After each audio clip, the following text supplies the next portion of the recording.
இந்த காலத்துல என்னதான் பொண்ணுங்க வீட்டுக்கு அடங்கி இருந்தாலும் கல்யாண விஷயத்துல அவங்களே முடிவெடுக்கணும்னு எதிர்பார்க்கறாங்க.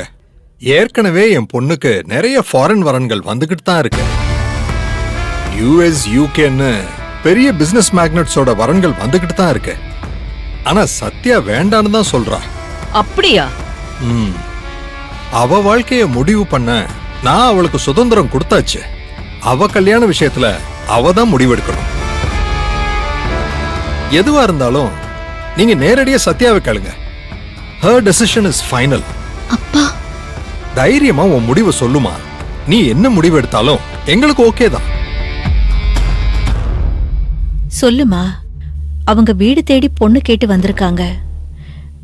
அவங்கள அனாவசியமா அலைய விடக்கூடாது. உன் முடிவை தைரியமா சொல்லிடு. Come on, tell me.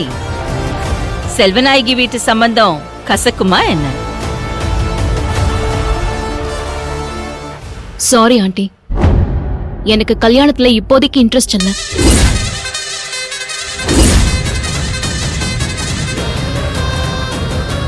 நீங்க திடீர்னு வந்து இப்படி பொண்ணு கேப்பீங்கன்னு நான் எதிர்பார்க்கவே இல்லை. ஆனா நான் இப்ப கல்யாணம் பண்ணிக்கிற ஐடியால இல்ல. ஏன்? காரணம் சொல்லு. நான் இப்பதான் பிசினஸ் டேக் ஓவர் பண்ணிருக்கேன். என் பிசினஸ்ல நான் உங்களை மாதிரி ஒரு பெரிய ஆளா வந்து சாதிச்சு காட்டணும் ஆண்டி. அதான் என்னோட லட்சியம். அப்புறம் தான் மத்த எல்லாமே. ஓ கம் ஆன் சத்யா, உன் லட்சியத்துக்கு இந்த கல்யாணம் தடங்கலா இருக்க போறதே கிடையாது. சொல்ல போனா நானும் பிசினஸ் உமன், என் பையனும் பிசினஸ் மேன், நீயும் பிசினஸ் உமன். நீ தொழில சாதனை செஞ்சா அது எங்களுக்கு சந்தோஷம்தான். நாங்களும் உனக்கு உதவியா இருப்போம். இல்ல ஆண்டி, அது வேற இது வேற. நான் தனியா சாதிச்சா எனக்கு பெருமை. அதுவே கல்யாணத்துக்கு அப்புறம் சாதிச்சா அதுல உங்களுக்கும் பங்கு இருக்கும். நான் என்னோட சாதனைய உங்களோட சேர்ந்து ஷேர் பண்ணிக்க விரும்பல. நான் தனியா நின்னுதான் என்ன ப்ரூவ் பண்ண விரும்புறேன். நலன் சார், உங்க பொண்ணு அவசரத்துல தப்பான ஒரு முடிவு எடுக்கிறாங்க. சாரி சேது, அவ சொல்ற பாயிண்ட் கரெக்ட்னு எனக்கு படுது. முதல்ல அவ படிச்ச படிப்புக்கு அவ பிசினஸ்ல ஏதாவது சாதிக்கணும்.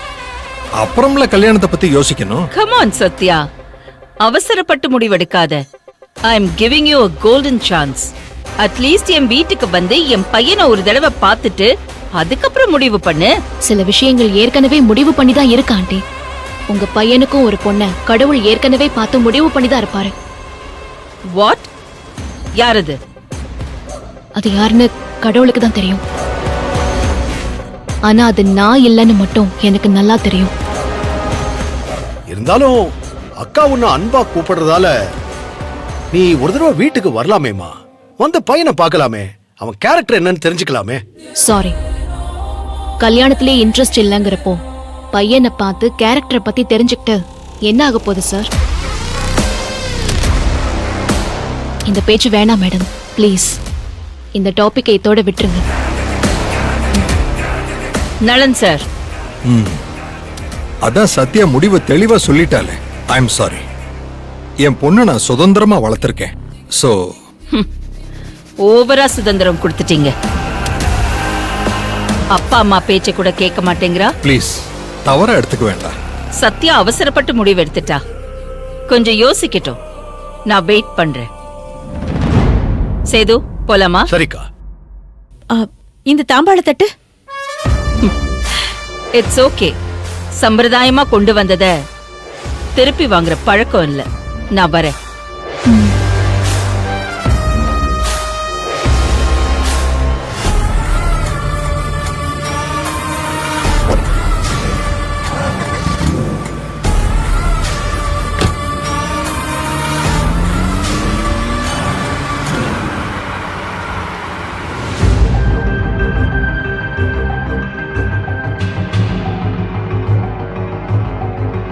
சத்யா, அப்பா, நீ இங்கேயா இருக்க?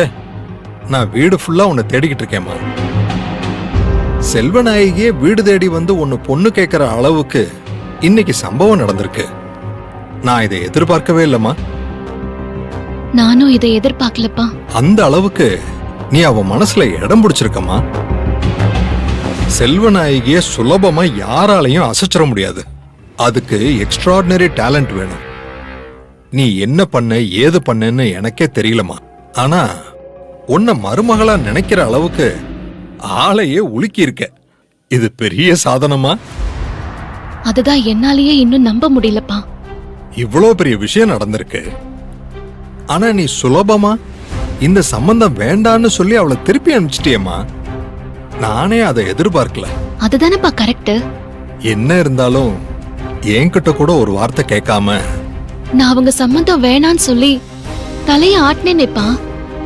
நீங்களும் ஏன் விருப்பம்னு சொல்லிட்டீங்களே. சரிம்மா விடு. என்ன இருந்தாலும் நான் உன் ஆக்டிங் ஃபாதர் தானே. நான் உன் நிஜ அப்பா கிடையாது. அப்பா ப்ளீஸ் இப்படி எல்லாம் பேசாதீங்க. நான் எப்படிப்பா அந்த வீட்டுக்கு மருமகளா போக முடியும்? நான் எந்த காரணத்துக்காக வந்தனோ அதுவே அடிபட்டு போகுதேப்பா. அவங்க பையனுக்கு என்ன பொண்ணு பார்க்க வந்தாங்க.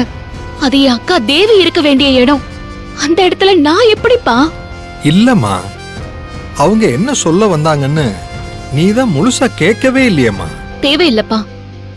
அவங்க என்ன சொல்ல வந்தாலும் அதை நிச்சயமா என்னால ஏத்துக்கவே முடியாது. அபியை என் அக்காவுக்கு கல்யாணம் பண்ணி வைக்கணும் தான் நான் சென்னைக்கே வந்தேன். அதுதான் என் நோக்கம், என் லட்சியம். ஆனா நான் அந்த வீட்டுக்கு மருமகளா, அதுவும் செல்வ நாயகிக்கு மருமகளா, இந்த ஜென்மத்துல போக மாட்டேன்பா. என்னமோமா, நாம ஒண்ணு பிளான் பண்ணா பிரச்சனை வேற பக்கம் போய்கிட்டு இருக்க. இதுக்கெல்லாம் ஒரே வழி, கூடிய சீக்கிரம் நீ எப்படியாவது அபிய சந்திச்சு நடந்த எல்லா விஷயத்தையும் தெளிவா சொல்லி உங்க அக்காவையும் அவரையும் சேர்த்து வைக்கிறது தாமா சரி. யோசிமா.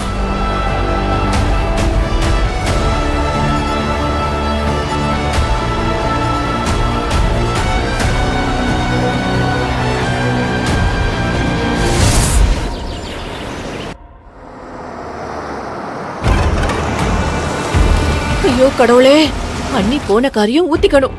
உனக்கு பாலாபிஷேகமே பண்றேன்.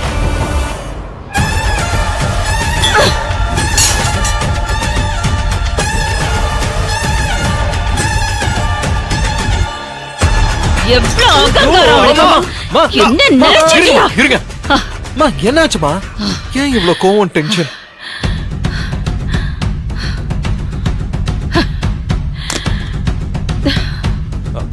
அம்மா, நீங்க இப்படி எல்லாம் நடந்துகிட்டா உங்க உடம்பு கெட்டு போயிடும்னு உங்களுக்கு தெரியாதா?